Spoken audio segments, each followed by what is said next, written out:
One of the hardest things about this past holiday season in December was that we were in the middle of a pandemic, which we're still in, and the vaccines hadn't been rolled out in a widespread fashion yet. So a lot of people had to spend the holidays away from their families. They weren't allowed to travel. The CDC recommended do not travel during this time.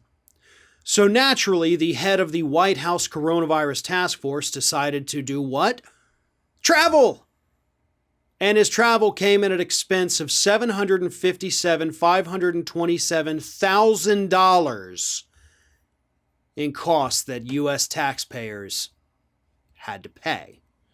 So who was the head of that White House Coronavirus Task Force again? Does anybody remember? Oh yeah, it was Vice President Mike Pence.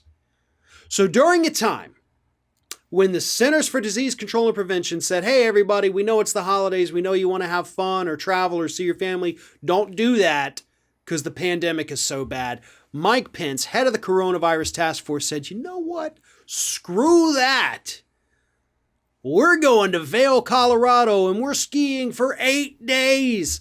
Oh, yeah, tell the Secret Service, pack your stuff up, too, because you're coming, because they brought, how many was it? 48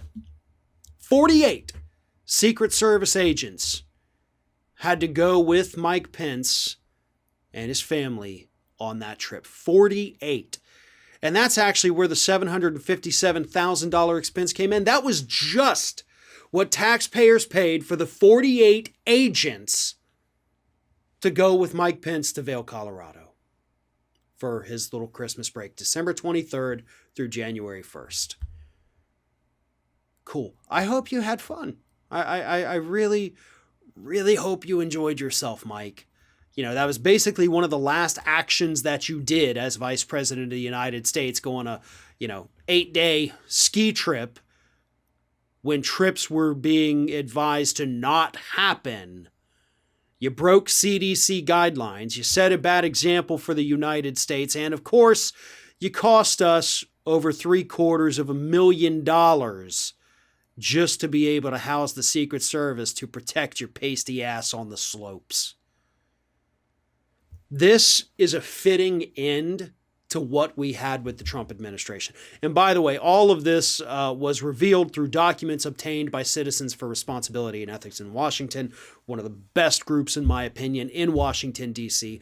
But again, it's a fitting end to the Trump administration, right? How does Mike Pence end it? By screwing taxpayers over, by essentially breaking the CDC's own rules and going on this massive vacation and sticking us with the bill. Is that not what happened throughout the entire Trump administration?